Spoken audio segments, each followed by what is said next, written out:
بسم اللہ الرحمن الرحیم۔ السلام علیکم۔ عورت کا دن۔ میری طرف سے چھوڑ دے نوکری، لیکن مجھے گھر آنے پر کھانا فوراً ملنا چاہیے۔ میٹرک پاس رشید، جو نزدیکی شہر میں ایک پراپرٹی ڈیلر کے دفتر میں ملازمت کرتا تھا، آج جلدی گھر آ گیا تھا اور اپنی بیوی نزہت پر برس رہا تھا۔ میں کیا کروں؟ اسکول میں آج نئی ہیڈ مسٹریس نے روک لیا تھا۔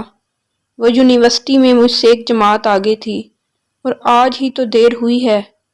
نزہت نے صفائی پیش کرنے کی کوشش کی، جو MSc پاس تھی اور ایک نزدیکی گاؤں کے گورنمنٹ اسکول میں سائنس کے مضامین پڑھاتی تھی۔ 4 جماعت پڑھ کر مجھ پر رعب جمانے کی کوشش کرتی ہے۔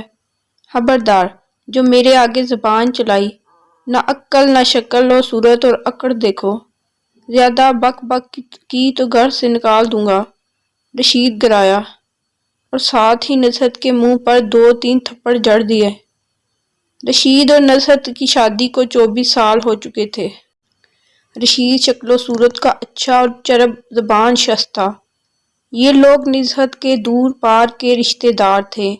نزہت کی ملازمت جب ان کے نزدیکی گاؤں میں ہوئی تو اس کا آنا جانا ان کے گھر ہو گیا، اور کہہ لیں کہ گھر والوں اور اس کی خود کی پسند سے یہ رشتہ ہو گیا۔ بھائیوں نے کبھی پلٹ کر خبر نہ لی اور وہ اسی طرح زندگی گزار رہی تھی۔ رشید ایک چالاک شخص تھا۔ کم تعلیم یافتہ ہونے کے باوجود اس نے نزہت کو باور کروا دیا تھا کہ وہ کم عقل ہے اور پڑھائی لکھائی کے باوجود پہننے اوڑھنے کا سلیقہ نہیں ہے۔ وہ اکثر و بیشتر اس پر ہاتھ بھی اٹھا دیتا تھا۔ نزہت کی چیک بک اور ATM کارڈ بھی یہ اپنے پاس رکھتا تھا اور تنخواہ بھی خود نکلواتا تھا۔ یہاں تک کہ اس کو کپڑے جوتے بھی خود اسی کے پیسوں سے لا کر دیتا اور رعب جماتا تھا کہ تجھے عقل مت ہی نہیں ہے، اور وہ بیچاری بھی اسی میں خوش رہتی کہ میرا شوہر میرا کتنا خیال رکھتا ہے۔ اس کی 2 بیٹیاں اور ایک بیٹا نزدیکی شہر کی یونیورسٹی اور کالج میں پڑھتے تھے، اور وہ بھی اپنے باپ کو حق پر سمجھتے تھے، کیونکہ پیسہ ان کو باپ کے ہاتھ سے ملتا تھا اور وہ کہتا تھا کہ تمہاری ماں کی تنخواہ سے کچھ نہیں بنتا، یہ تو میں کماتا ہوں تو تم لوگ عیاشیاں کر رہے ہو۔ وہ بھی اپنے باپ کو دنیا کا عقل مند ترین شخص سمجھتے تھے اور جھگڑے کی صورت میں ماں ہی کو سمجھاتے تھے کہ تو غلط ہے۔ نزہت کیسی ہو؟ کیا حلیہ بنائے رکھتی ہو؟ ماشاءاللہ سے اچھی خاصی ملازمت و تنخواہ ہے تمہاری۔ اللہ تعالیٰ نے پیسہ دیا ہے تو کچھ اپنے اوپر بھی لگا لو۔ خوش لباس اور چھریرے بدن کی مالک ہیڈ مسٹریس نیلوفر نے نزہت کو اپنے دفتر میں بلا کر لمبا سا لیکچر ایک سانس میں دیا۔ یہ تمہارے منہ پر نشان کیسا ہے؟ نیلوفر کی نگاہ نزہت کے کان کے پاس پڑی تو بے اختیار چونک اٹھی۔ وہ جی کیا وہ جی لگا رکھی ہے؟ غضب خدا کا! 21ویں صدی شروع ہو چکی ہے اور تم خاوند سے مار کھا رہی ہو؟ مجھے بتاؤ سب، نیلوفر ڈپٹ کر بولی۔ نزہت کو سالوں بعد کسی نے پوچھا تو بلک اٹھی اور ساری کتھا سنا ڈالی۔ نزہت، تم میں اور گھروں میں کام کرنے والی ملازماؤں میں چندہ بھر بھی فرق نہیں ہے۔ وہ بھی کمانے کے باوجود اپنے نکٹھو شوہروں کے تشدد کا نشانہ بنتی ہیں۔ بس فرق یہ ہے کہ وہ ان پڑھ ہو کر اور تم تعلیم یافتہ ہو کر بھی ظلم سہتی ہو۔ نیلوفر غصے سے بولی۔ بس جی، میں سوچتی ہوں کہ بچے پڑھ لکھ جائیں اور مجھے کیا چاہیے۔ ماشاءاللہ بیٹے کا یونیورسٹی کا آخری سال ہے اور اگلے سال بڑی بیٹی بھی تعلیم مکمل کر لے گی۔ نزہت نے سادگی سے جواب دیا۔ اس کے بعد تم پیسے اور پراویڈنٹ فنڈ نکلوا کر ان کی شادیاں کرو گی اور پھر بہو کے طعنے سننا، کیونکہ بچوں کے نزدیک تمہاری اہمیت صفر ہے۔ یہ جو تم خواب دیکھ رہی ہو نا کہ تم حکمرانی کرو گی، بھول جاؤ۔ تم اپنی تقریباً آدھی سے زیادہ زندگی رکشوں اور ویگنوں میں دھکے کھاتے سسکتے ہوئے گزار چکی ہو، اور باقی ماندہ بھی ایسے ہی گزارو گی۔ تمہیں کم از کم گاڑی تو لے لینی چاہیے تھی۔ نیلوفر بولی۔ نہیں جی، رشید میرا خیال بھی رکھتا ہے اور کبھی کبھار کھانا بنانے کے ساتھ ساتھ برتن بھی دھو دیتا ہے۔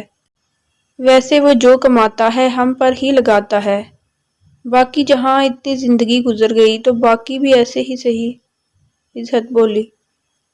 مجھے دیکھو، اگر کما رہی ہوں تو اپنے اوپر بھی لگا رہی ہوں۔ میرے شوہر ڈاکٹر ہیں اور بچوں کی فیسیں وغیرہ دینا ان کی ذمہ داری ہے، اور اگر بچوں نے کوئی موبائل وغیرہ لینا ہو تو میں انہیں لے کر دیتی ہوں، انہیں ساتھ لے جا کر لباس اور جوتے وغیرہ خرید کر دیتی ہوں۔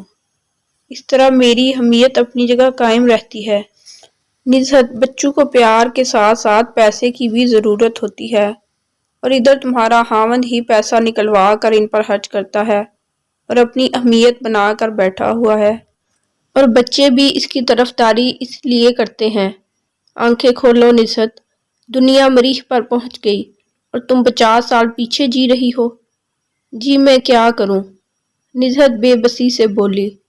سب سے پہلے اس سے آج ہی ATM کارڈ لو، پھر بچوں کو خریداری خود کرواؤ، نیلوفر نے کہا۔ وہ جی، اگر وہ غصہ کر گیا اور گھر سے نکال دیا تو؟ نزہت، تمہاری شادی کو 24 سال ہو گئے ہیں اور تمہیں اب بھی ڈر ہے؟ خدا کا خوف کرو، نیلوفر نے ہاتھ جوڑے۔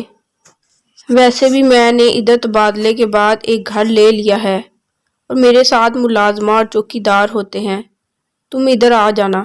لیکن اس کی ہمت نہیں ہو سکتی کہ وہ سونے کے انڈے دینے والی مرغی کو ذبح کر دے۔ میں تمہیں بغاوت پر نہیں اکسا رہی، لیکن تمہارا تاریک مستقبل مجھے نظر آ رہا ہے، اس لیے صرف سمجھا رہی ہوں، نیلوفر اس کا ہاتھ پکڑتے ہوئے بولی۔ رشید، مجھے ATM کارڈ دے دیجئے، میں نے کل ہیڈ مسٹریس کے ساتھ خریداری کرنے جانا ہے۔ کھانا کھاتے ہوئے نزہت بولی۔ کیا کہا؟ رشید کے ہاتھ سے نوالا گر گیا۔ تجھے خریداری کرنی آتی ہے کیا؟ کیا خریدے گی؟ رنگ برنگی چوڑیاں اور جگمگ کرتے کپڑے؟ رشید نے ایک کہکا لگایا اور بچے بھی اس کے ساتھ مل کر ہنسنے لگے۔ نزہت کو زندگی میں پہلی دفعہ احساس ہوا کہ اتنی قربانیوں کے باوجود اس کی حیثیت خاوند اور بچوں کے نزدیک کیا ہے۔ میں کچھ بھی لوں، آپ کو اس سے کیا؟ میرا پیسہ ہے، میرا بھی حق ہے اپنی مرضی کی چیز لینے کا۔ زندگی میں پہلی دفعہ وہ اپنے حق کے لیے بولی۔ تیری یہ مجال، نکل جا میرے گھر سے، رشید نے یہ کہتے ہوئے بالوں سے پکڑ کر اس کی درگت بنا ڈالی۔ ہاں میں چلی جاؤں گی، لیکن میرے بچے میرے ساتھ جائیں گے، نزہت زندگی میں پہلی دفعہ باوجود مار کھانے کے اعتماد سے بولی۔ بچوں سے تو پوچھ لے۔ ہاں ہاں، تیرے ساتھ جا کر ملے گا کیا؟ رشید کہکا لگاتا بولا۔ ماما لڑائی چھوڑے، آپ کہیں نہیں جا رہی ہیں، اس کی بڑی بیٹی بولی۔ جی ماما، بیٹے نے بھی تائید کی اور چھوٹی بیٹی خاموشی سے سب کچھ دیکھتی رہی۔ نزہت اپنے کمرے میں جا کر ساری رات بلک بلک کر روتی رہی۔ صبح سرخ آنکھوں کے ساتھ ناشتہ تیار کر کے وہ اسکول کے لیے نکل گئی۔ یہ تو ہونا ہی تھا، تم اب کہیں نہیں جا رہی ہو، نیلوفر بولی۔ دنیا کیا کہے گی، رشتہ دار، بھائی بہنیں، نزہت روتے ہوئے بولی۔ جب تم مار کھا رہی تھی، اس بندے کے ہاتھوں ذلیل ہو رہی تھی، تو یہ دنیا اور بھائی بہنیں کہاں تھے؟